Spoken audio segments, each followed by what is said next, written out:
During World War II, when things looked at their worst, an elite American airborne unit was created for the most extreme combat missions. There were tracers all around. You could see the stuff going through your parachute. They were the first US soldiers to set foot in Nazi-occupied France, who took part in the biggest airborne assault in history. At 800 feet, that 20-millimeter fire is vicious. And stood firm in the face of Hitler's last offensive. We killed a couple of them, and then all hell broke loose. Before tackling the Fuhrer's famed Eagle's Nest. I brought back a bottle of cognac, said for the Fuhrer's use only. They were the United States 101st Airborne Division, the Screaming Eagles.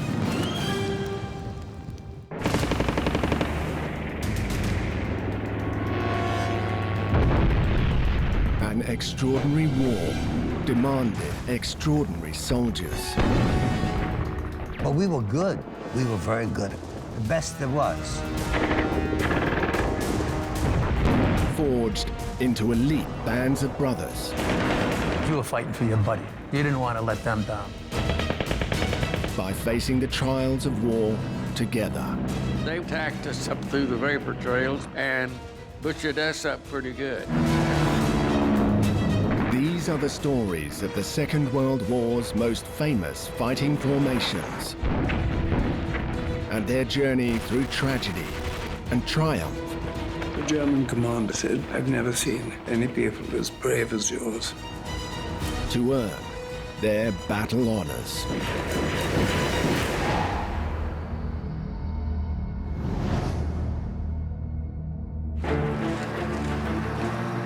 On the night of the 5th of June, 1944, across southern England, 6,600 paratroopers from the US 101st Airborne Division are bound for Normandy. The first wave of the most ambitious invasion plan in history. Over the past 2 years, the war has turned in the Allies' favor, but the Nazis are still a potent force, entrenched across Western Europe and armed with some of the war's most formidable weaponry. Success for the Allies will depend on these men, the Screaming Eagles. The 101st Division of the United States Army was created in the dying days of the First World War. But the war in France ended before they had even begun recruiting. The division was demobilized. But in 1921, the 101st was reconstituted at Milwaukee, Wisconsin. It was at this time that the Screaming Eagle emblem first became associated with the division. Dr. John O'Brien is director of the Don F. Pratt Museum, the official museum of the 101st Airborne in Kentucky, USA. I have two shoulder patches that represent the 101st Division. Now, there's some unique features to this patch. The division organized in Wisconsin in 1923, and the 101st Infantry Division looked for heritage from Wisconsin. And what they found was there were 3 regiments in the American Civil War that were organized from Wisconsin on the Union side. One of those regiments was given an eagle, which became the mascot. The eagle, Old Abe, the war eagle, led the regiment into battle 33 times, and a Confederate general even put a bounty on the head of Old Abe. When the division was reorganized in 1923 as a part of the Wisconsin National Guard, on the heraldry here, the eagle represents Old Abe, and if you look at the flames, they symbolize the phoenix rising from the ashes. On my other hand, you have the patch when the 101st became airborne, and the new addition is the Airborne tab.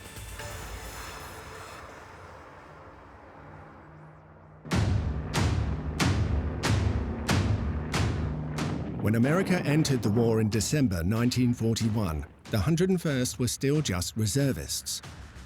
But on the 15th of August 1942, they were made into a new paratroop unit, the 101st Airborne Division. Addressing his troops, the division's commanding officer, Major General William Lee, declared, "The 101st Airborne Division has no history, but it has a rendezvous with destiny. Let me call your attention to the fact that our badge is the Great American Eagle. This is a fitting emblem for a division that will crush its enemies by falling upon them like a thunderbolt from the skies."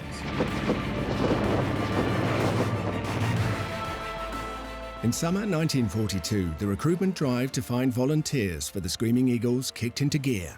Glossy advertisements and an extra $50 a month had men throughout the US Army rushing to join the Screaming Eagles. Among the first to sign up was Ed Shames, who would rise through the ranks to become a lieutenant and then colonel. They put pamphlets out and showed this beautiful parachute gentleman with these beautiful boots with a gal on each arm, and idiots like me fell for it. And we were looking for something ideal, you know, something different. But when the division's recruits were sent to Camp Toccoa, Georgia, they encountered a brutal regime. Here, the basic training was specially designed to weed out all but the toughest. Carl Beck was 19 years old when he joined the 101st. The training, you know, was just built to run your nose into the ground and make you hurt. Because when the rubber met the road, that's when they wanted you to be in shape. The training was so key because they wanted to make us a super unit. And as a matter of fact, in order to get into this unit, you had to have an IQ of 110 or better, and they had to be in superb physical condition. At the heart of the wannabe paratroopers' grueling fitness regime were regular runs up local landmark Mount Currahee. At the end of the training area in the Corps was this mountain. The first day, they said, okay, we're going to run that mountain 3.5 miles up, 3.5 miles down. You're gonna run it, you're not gonna walk, and you're not gonna stop. If you stop, you're out. And 18% was out that first day. We also had an obstacle course. People broke their arms, necks, legs, backs, and so forth on that obstacle course. It was wicked. But of course, that made the 101st Airborne Division. Paratroop training tends to be very, very physical. They have extreme aggression, determination to succeed no matter the odds. They see themselves as separate, you know, as superior. They're willing to do whatever it takes in combat. After 3 months of basic training, the 101st Airborne were amongst the fittest soldiers in the US Army, a fact which didn't win them any friends with their new instructors at jump school. When our regiment moved to Fort Benning to go to jump school, they had instructors that were supposed to be the Flash Gordons of the world, you know, the superheroes and all that stuff. And we would run those guys around Lawson Field. And we'd say, hey, you know, come on, let's keep going, you know? and we'd run those instructors crazy. And we ran for about 2 hours, and we looked around, and the jump school teachers, they looked like their tongues were hanging out, and we weren't even breaking a sweat. On top of the grueling physical challenges, there was also the question of jump training. They decided that everyone was going to jump, and they did. The only ones that didn't were ones that were hurt. You need to jump out of a balloon and then move on to actual jumps from aircraft. And only once you've done that can you claim your paratrooper's wings. And such a finely honed unit needs equally refined kit for this new type of warfare, particularly purpose-built weapons. The M1A1 was a specially adapted version of the M1 carbine, a 30 caliber semi-automatic with a 15-round magazine and an effective range of up to 300 yards. Originally designed in 1938, it had never been intended for use as a primary infantry weapon. But the M1A1 had one feature that made it perfect for the men of the Screaming Eagles, a folding buttstock that meant it was lightweight and easy for paratroopers to carry when dropping out of the sky.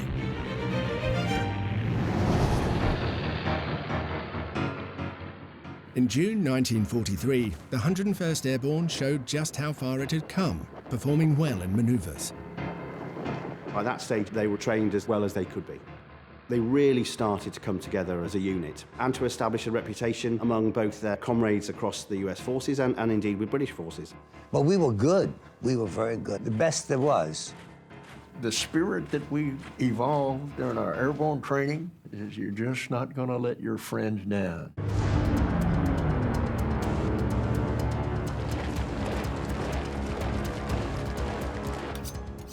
In September 1943, the Screaming Eagles joined the massive Allied build-up in England, destined to take part in the next decisive phase of the war. Tehran Conference at the end of November, beginning of December 1943 was the first meeting of what would become known as the Big Three. The main focus of the conference was Stalin's demand that the Anglo-Americans open a second front. He wanted that to be in France. The countdown to D-Day had begun. In the Italian campaign of 1943, American paratroopers of the 82nd Airborne had made combat jumps into Sicily. Gale force winds scattered the drops and blew gliders off course, but once landed, the paratroopers were able to sow confusion behind enemy lines. But for D-Day, Allied commanders wanted to use airborne troops on a scale that would dwarf all previous efforts. The D-Day plan involved 3 airborne divisions landing in Normandy. The British 6th Airborne would protect the eastern flank of the amphibious landings. The American 82nd Airborne would screen off the western flank. And the Screaming Eagles would land behind Utah Beach, securing the roads inland and protecting its southern flank.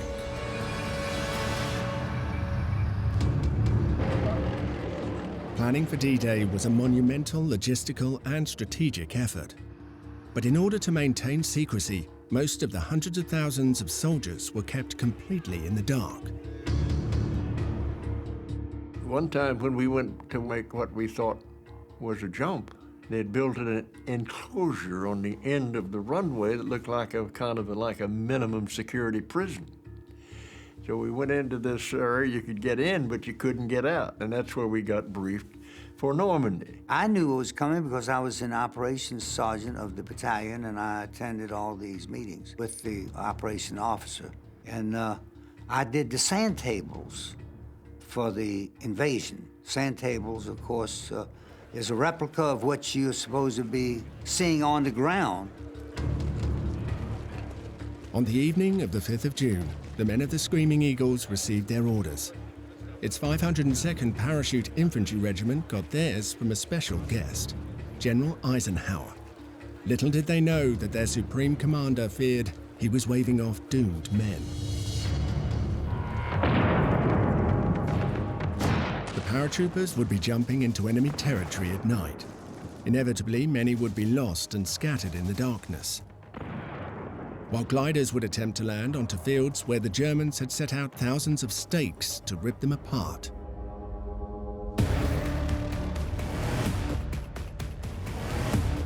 Here is the CG-4 Waco glider, developed in World War II to help overcome the problem of the paratrooper being so lightly equipped. Function of the glider was to be able to get more heavily armed and equipped soldiers and equipment into the battlefield that the paratroopers had just secured the night before. It could carry a PAC-75 howitzer, or an anti-aircraft gun, or an anti-tank gun. The tow rope had a piece of communications wire that provided a battery-powered telephone system.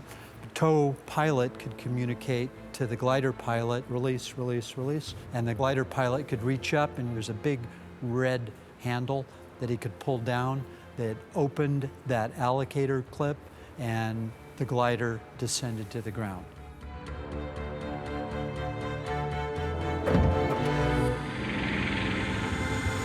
The aircraft is made of about 7,000 pine wood parts, some aluminum tubing, and is covered in canvas that has been doped.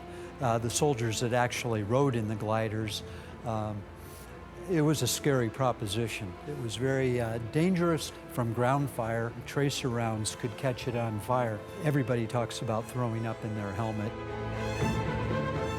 And of course, the landing, once the glider is cut loose, it begins a descent of 7 feet down for every 1 foot forward. So the landings could often be described as a controlled crash.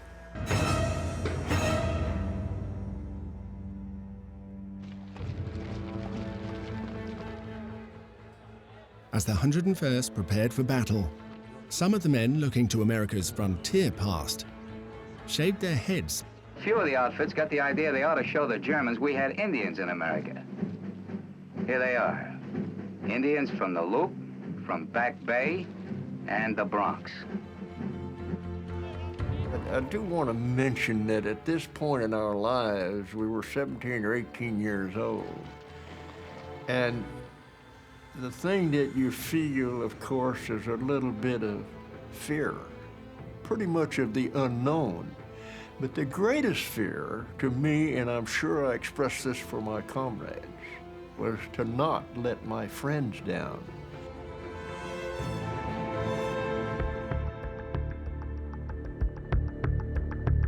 The museum figure that we're looking at depicts how a paratrooper from the 502nd Parachute Infantry Regiment of the 101st Airborne Division would be uniformed and equipped for the jump that occurred on 6 June 1944. Paratroopers wore a distinctive uniform. They were going to be cut off behind enemy lines, so they needed to bring whatever ammunition, medical supplies, food with them when they jumped out of the airplane. So the uniform itself has additional pockets sewn on the jacket and on the pants that could be stuffed with additional equipment. A creative idea that the soldiers came up was the development of a leg bag, and you see something here that looks like a duffel bag. Extra ammunition and supplies could be put into this bag, and it has a rope about 50 feet long. The parachute would deploy, he would come down, the bag would hit first, he would drift a little bit away from where the bag landed and be able to follow the rope back to where his additional supplies would be located. Underneath the reserve parachute is the Griswold bag. The M1 rifle could be taken into 3 parts and put in the bag, reassembled very quickly. The first aid pack strapped to the shoulder, a wrist compass, a combat fighting knife. When you put the weight of the parachute, the reserve, the equipment, the weapons, the medical gear, the food, the water, he's carrying between 60 and 80 pounds of additional equipment, or in some cases, nearly half his body weight. So these guys had to be fit, and they were.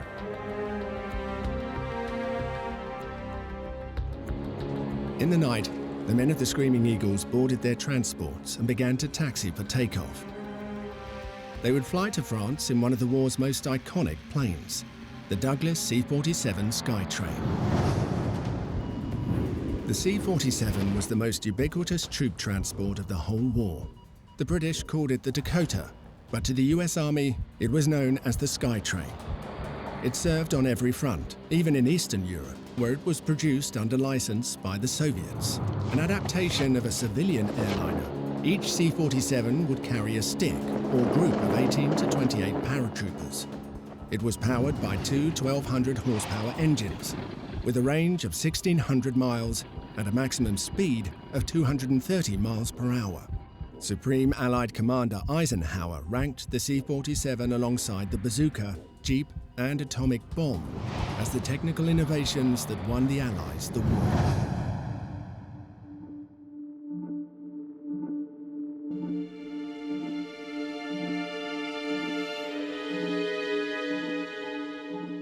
This is what got the 101st behind enemy lines. This was the key to vertical envelopment.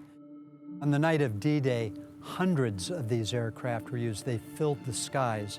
In Normandy, a German commander who looked up and saw the air armada flying over said, "If only once I could have such power in my hands."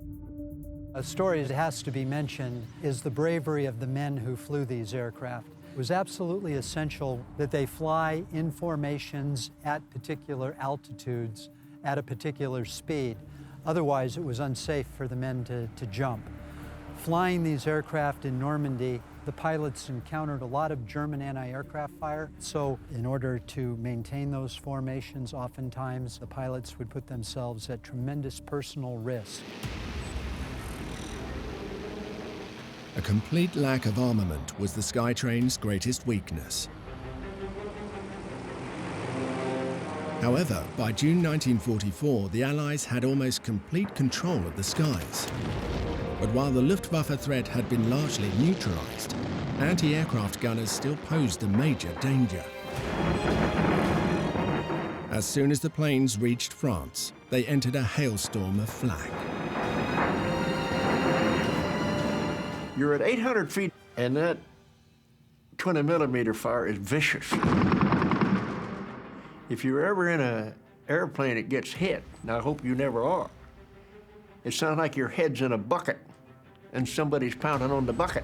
Have you ever been to one of these places where they have fireworks? Well, that's what we jumped in. That you could hear the stuff and see the stuff going through your parachute because there were traces all around. And how in the world they missed any of us, I'll never know. And you could hear those bullets shooting through the parachute, and that's the sound that I can hear right today. They really put it on us.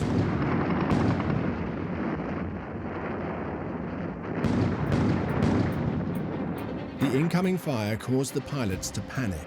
The planes were traveling too fast to drop their troops. But in their eagerness to dump their men and get out of the maelstrom, the Screaming Eagles were told to jump, more or less at random. Our routine training called for us to get green light and go. But all we ever got was a bell.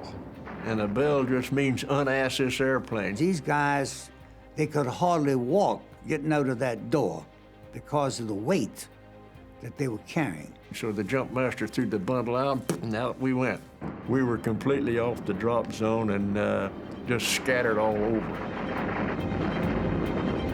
The men of the 101st spent most of the night trying to regroup. So I landed in this bunch of cows, had no idea in the world where I was. What I knew, I was absolutely the operations sergeant. I knew my maps, I knew the directions of where we were supposed to go. And I said, okay, buddy, you got to go at least northeast, which I did. And I picked up a total of 18 men that had jumped near that area as we traveled down the road, the 3 or 4 miles to the bridges. Carl Beck found himself all alone. When I landed, I had to say my canopy of my parachute had gone over some trees, so I pulled out my jump knife, cut my way out of my canopy, and I went to looking for somebody. And I found one guy.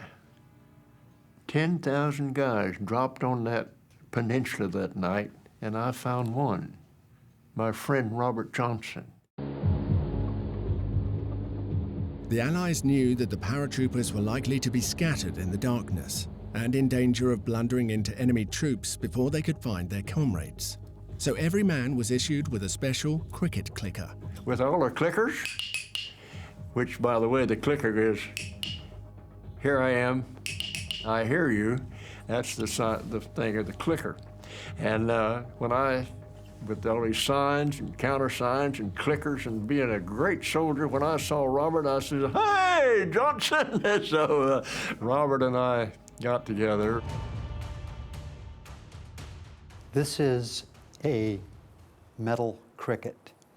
It was originally a toy that was part of a board game that British children played in the 1930s and early 1940s, and it was made use of by the 101st Airborne Division on the night of the invasion of France. The metal cricket makes a noise like a cricket. One of the problems that the 101st Airborne Division had to overcome was that they were going to be jumping at night. You cannot see anybody around you, and it's very, very important to link up as quickly as possible. The soldiers, each one equipped with one of these crickets, was able to, if they heard a noise, give the challenge. And if it was Fritz, Fritz didn't know what it was, so the soldier could take him out. If it was Fred, a friendly soldier, he would give the counter recognition 2 clicks. So a very clear delineation between friend and foe, the cricket.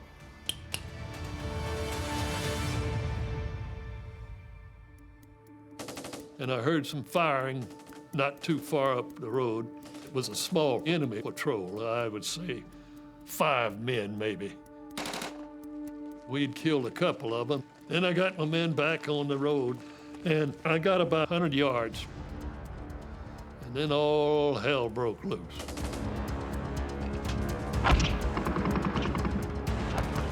Due to the confusion, the 101st weren't able to achieve their formal objectives. But this didn't mean that the drop was a total bust. Despite all of the problems that they had in being scattered on landing, on losing a good chunk of their command hierarchy, they managed to fulfill most of their task that day. The 101st caused considerable confusion and disruption to the Germans. Airborne troops were on hand throughout D-Day to take on new objectives at a moment's notice. The most famous would be an attack by 12 men from Easy Company of the 506th Parachute Infantry Regiment. Their target was a German battery shelling Utah Beach. It was led by Lieutenant Dick Winters. Winters turned out to be a great leader in combat. He called all the shots and we followed his orders. He was smart, quick, resourceful, fearless. I had a lot of respect for him. I knew after the first bullets came in that day we had a good commander leading us. You knew you could follow Winters anywhere. Winters and his men not only disabled 4 artillery pieces, but also captured a map detailing every German gun position on the Carentan Peninsula. The attack became a textbook example of small unit combat. For the next week, the 101st would be locked in a fierce battle to capture the crucial junction town of Carentan. The town of Carentan was a key transport hub. The Allies needed to capture the town so that they could then start to exploit inland into the countryside as quickly as possible. The Germans realised this and realised they had to heavily defend it. The battle for Carentan was characterised by bloody hand-to-hand fighting and high casualties on both sides. Much of the fighting pitted American paratroopers against their German equivalents, the elite Fallschirmjäger.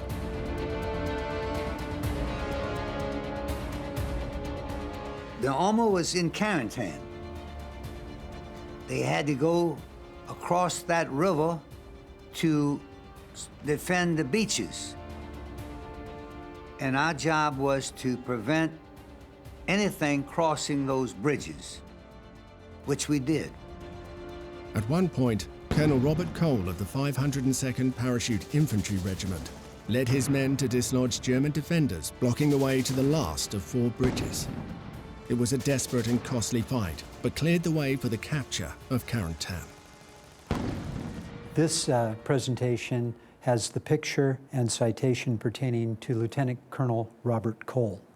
He was one of the 2 men in the 101st Airborne Division who were awarded the Medal of Honor, our highest valor medal in the United States Army. With utter disregard for his own safety and completely ignoring the enemy fire, he shouted to his men to follow him in the assault. Catching up a fallen man's rifle and bayonet, he charged on and led the remnants of his battalion across the bullet-swept open ground and into the enemy position. Colonel Cole was put in for the award, and he never knew that he received it. Several months later in Holland, he sustained a mortal wound, so he received the award posthumously.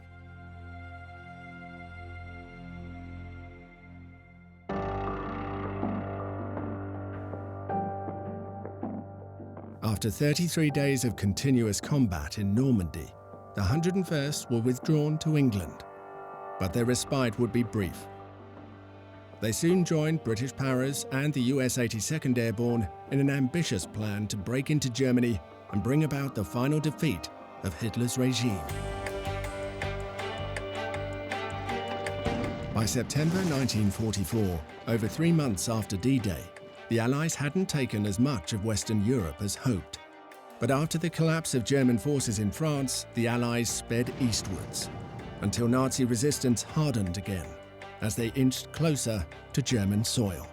The strains of war were also having an impact on the relationship between the Allies, particularly their commanders. D-Day was a success. However, fighting thereafter turned pretty quickly into a battle of attrition, and the Allies struggled between themselves as to how to break that deadlock.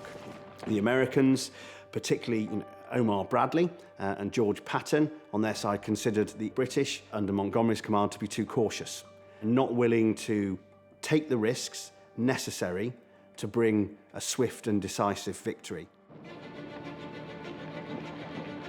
In order to break into Germany and bring a quick end to the war, Field Marshal Montgomery came up with a daring plan to bypass the formidable German fortifications known as the Siegfried Line. It was given the code name Operation Market Garden. At the very heart of the plan, the Screaming Eagles.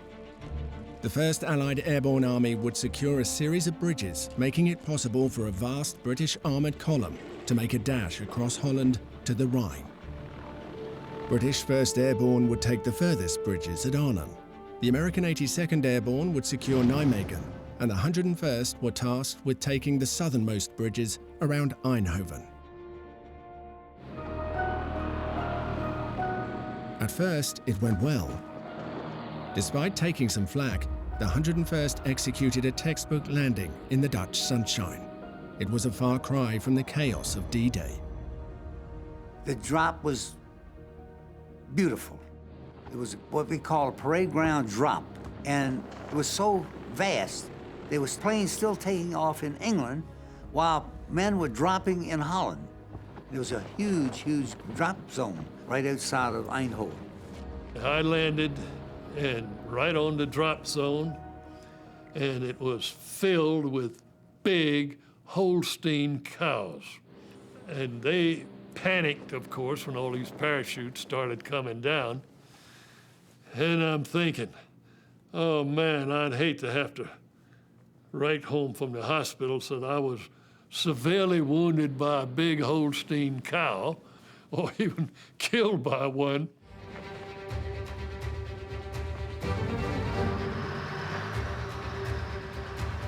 The Screaming Eagles moved quickly to secure landing zones for the glider-borne troops that were to follow. They headed for a bridge on the outskirts of Eindhoven, but the Germans blew it up before they could capture it. Attention turned to another bridge nearby at best, but men from the 101st only got to within 100 meters before it too was blown. This is when the Medal of Honor winner Colonel Cole was killed by a sniper. And the same day, the regiment won its 2nd Medal of Honor, when Private Joe Mann, already wounded, threw himself on a grenade to save his comrades. But by nightfall, the US paratroopers were in control of the 3 local towns. A temporary Bailey Bridge had been constructed over the canal, and they entered Eindhoven to a hero's welcome. The Dutch people was so helpful, trying to help in every way they could. I had some ammunition, mortar ammunition, and even 60-millimeter mortar ammunition gets pretty heavy. The men had to carry it quite a ways. One guy had a cart, and he came over and he says, "I will take it. I will take it to where you go." I said, you know, that's a pretty good friend there. By the evening, armour from British 30 Corps raced through Eindhoven heading north. The first stage of Operation Market Garden was complete. But the job of the paratroopers was far from over. Their task was to defend their stretch of this vital road from German counterattacks. For the next 8 days, the US paratroopers fought a series of bitter engagements along the roadway, now earning its nickname, Hell's Highway. For the Germans, it was key. If they could then cut it at any point, it would help stymie the Allied operation. So the 101st had to keep it open, but units of German stragglers, often thrown together, constantly brought it under fire and cut it repeatedly. And it really was a very, very dangerous place to be. The Germans saw the threat and rushed whatever troops and panzers they could into scratch combat formations known as Kampfgruppe to try and cut the road. These Kampfgruppe included the remnants of veteran units, and they were equipped with some of the latest and most deadly Nazi war machines. A British crew in an American tank with a long barrel 76mm on it was going to cross a double railroad track and come out toward the sand dunes. Some of our guys told him, "We've got an 88 firing down that railroad track and we can't find that SOB. We just can't find him." When that tank came up and got over just about the first railroad track, that 88 put 3 rounds in him. And it's the shrapnel and the stuff that spalls off the inside of a tank that makes hamburger out of a crew. And what had happened, this crowd had taken the backside of a house and dug it out. And he was firing down this railroad track through the door of the house. And that's why we couldn't find that sucker. While the 2 American airborne divisions managed to capture their targets, the final set of objectives at Arnhem proved to be a bridge too far. On the 25th of September, British paratroopers, surrounded and taking heavy casualties, were forced to surrender. Monty's dream of a spear thrust into the heart of Germany and Christmas in Berlin lay in tatters. After nearly 2 months defending a road to nowhere in Holland, the Screaming Eagles were shipped out to France for a well-deserved rest. I managed to get a 3-day pass to Paris, and a runner came down and he says, "The colonel wants to see you right away." Well, I took off up the road. I knew something was serious. The Screaming Eagles' chance to take a break from the front line was about to be interrupted. December 1944. Nazi resistance has collapsed back to the borders of Germany, but Allied attempts to break through have stalled in the face of bitter resistance. And on the Eastern Front, the Soviets continued their costly advance towards Germany. Hitler remained convinced that victory was within his grasp as long as Germany could knock the Western Allies out of the conflict, and he believed he had spotted a critical Allied weakness. His plan was an audacious armoured assault through the heavily forested Ardennes. A 3-pronged attack through the Allied lines would deny them the use of the port at Antwerp and cut off the Allied armies. Hitler most definitely didn't have the full support of his generals for the Ardennes offensive. There were no cheers, no salutes. The assembled generals and senior officers simply filed out, holding their heads in their hands. On the 16th of December 1944, German military units began their assault, catching the Allies entirely by surprise. In France, and completely unaware of these developments, the men of the 101st were looking forward to some long overdue rest and recuperation. I was to take 50 soldiers in 2 trucks to Paris, and instead the military police picked us up, said we had to come back to get on trucks to go somewhere where we didn't know. Nobody knew where we were going to go. We had no overcoats. We had no overshoes. We had no gloves. We had almost nothing. I mean, absolutely nothing. Get on these trucks and mount the machine guns over the side. The Krauts are just up the road. And I said, "Man, I don't need this stuff. I need to recover over this Paris trip." So sure enough, we got on these trucks, rode for 2 or 3 days, and dismounted just south of the town of Bastogne. The Screaming Eagles were rushed to the small Belgian town of Bastogne. Here, the US Army would make a stand to try and break the German advance. Bastogne, as a transport hub, was incredibly important. If you needed to move east, west, north or south, you had to have Bastogne. So it was a race, really, between the Americans to reinforce the town and the Germans who could get there first and then exploit to the west. Germans had not reached Bastogne at that point.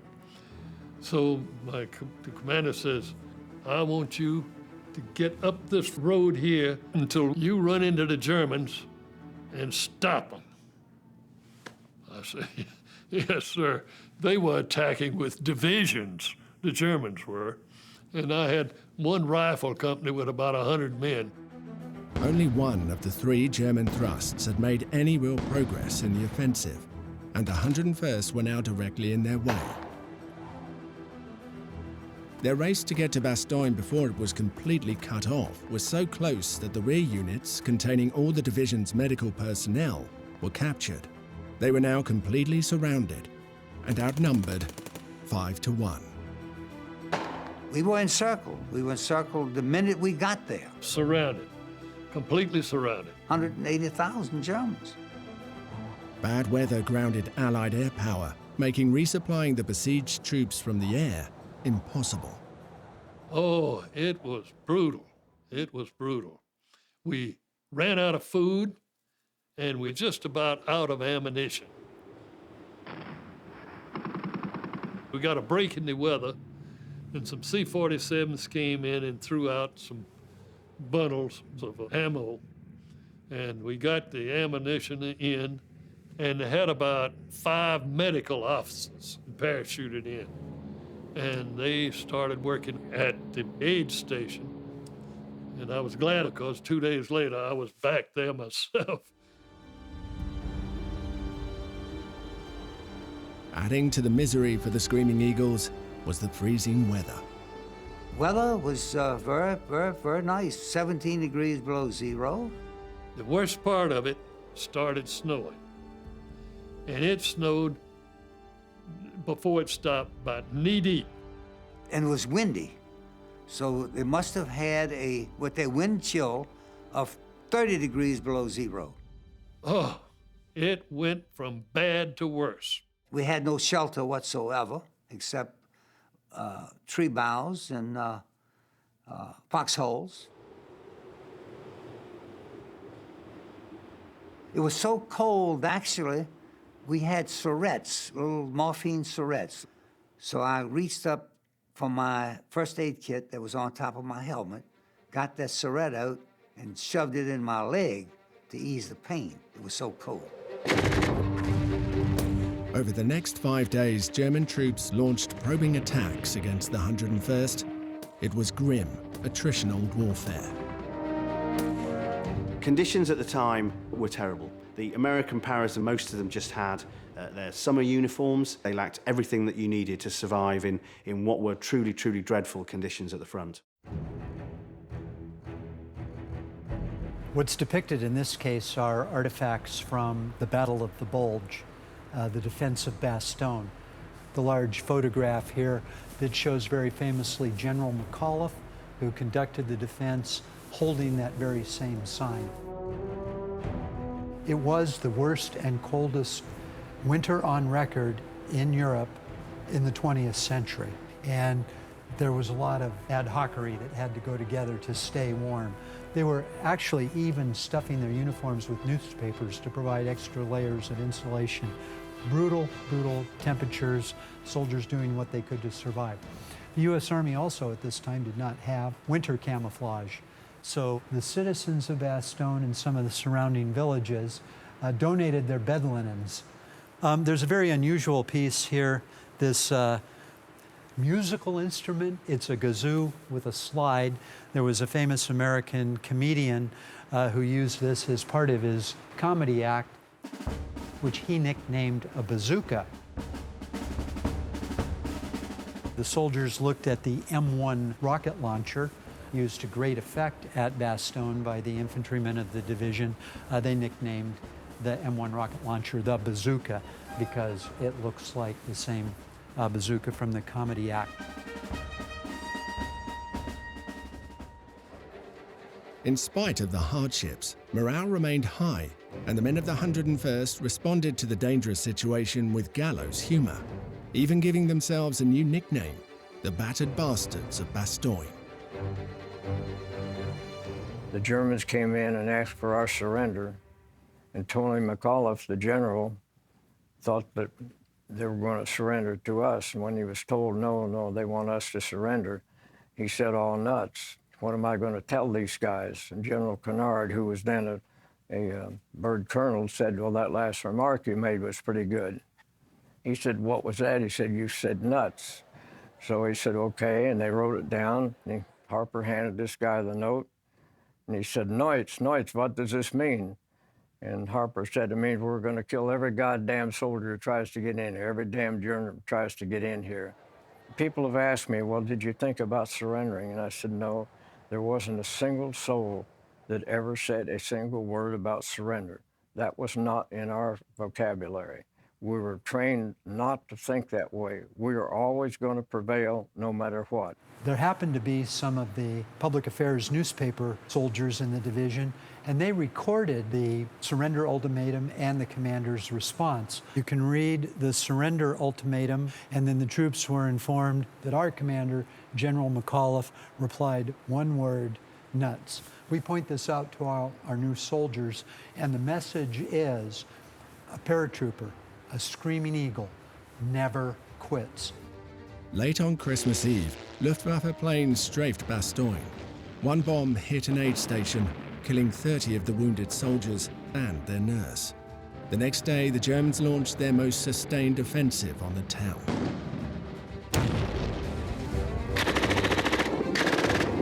Even under fire from panzer tanks, the Screaming Eagles held on. One day later, troops from the US 37th Tank Battalion finally broke through the German lines and relieved Bastogne. The Germans needed to move swiftly. The whole ethos and concept of the operation was one of speed. By holding Bastogne, the American powers really did damage the offensive, almost to the point of death.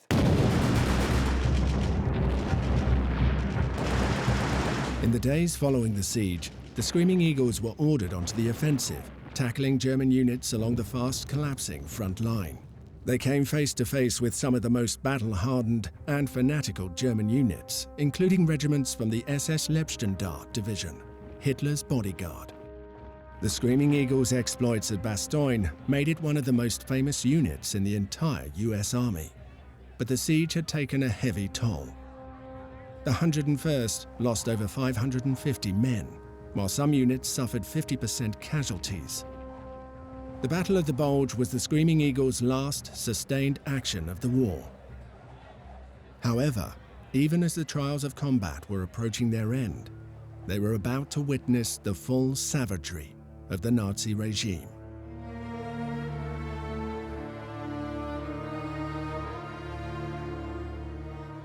I was the first American officer in Dachau after it was liberated.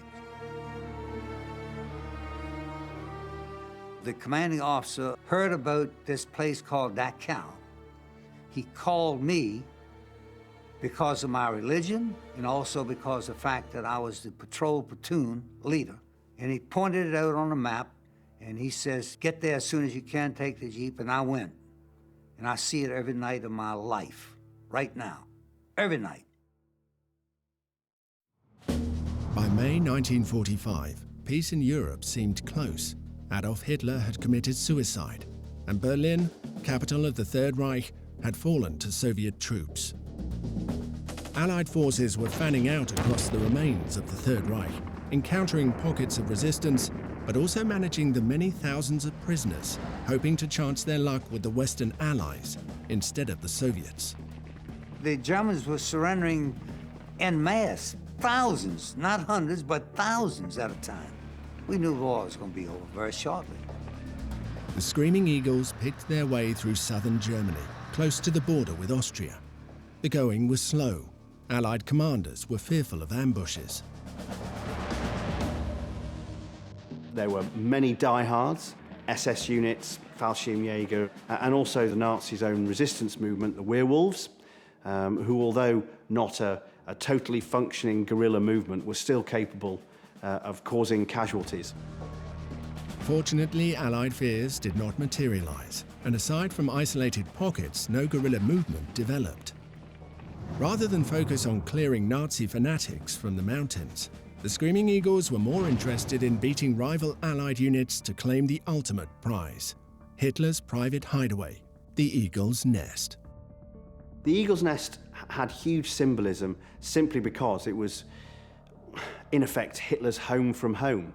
This was where so much of the propaganda photos and films of the Nazi dictator had been made. So for the first Allied unit to get there, to capture it, was a hugely symbolically important moment.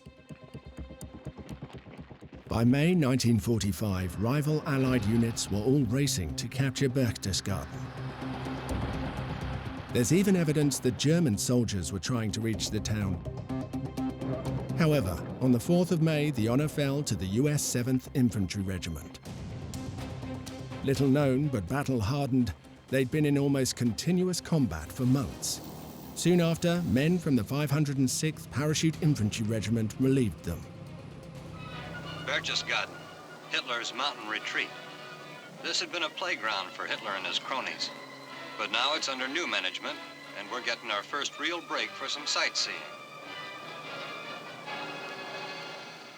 The #1 attraction is Hitler's Eagle Nest, a very proper spot for the Screaming Eagles to finally come to rest. The attractive thing to me was this patio-like thing that Hitler had made, and you're overlooking these beautiful mountains, and it's just a beautiful place. For the men of the 101st, it was time to acquire a few souvenirs. I brought back a bottle of cognac, said for the Führer's use only, and I brought back 14 pistols. I told the men, when you get into Germany, you can take anything you want, anything, except a life. In fact, I took one of Hitler's automobiles. I personally had one of his automobiles. You could fire an M1 rifle at the windows, and it would just go almost through it, but not all the way through it, unless you had armored piercing. Now, see, who would believe that if I told them? But it's true. In the weeks and months after the fall of Germany, most of the 101st began to head home. After fighting in some of the most pivotal battles of the Second World War, they would finally get to see their loved ones again. My mother and the whole family, they were waiting for me when I got to the Union Station in Norfolk, Virginia, and said hello to everyone, hugged them. At the time this program was made, Ed Shames was still going strong at 98 years old. But many of his comrades were not so lucky. After 214 days in combat, the Screaming Eagles had lost over 2,000 men, with a further 8,000 wounded and almost 1,200 missing in action. This band of brothers had proven their worth in battle and written themselves into the history books as one of the US military's most fearsome units.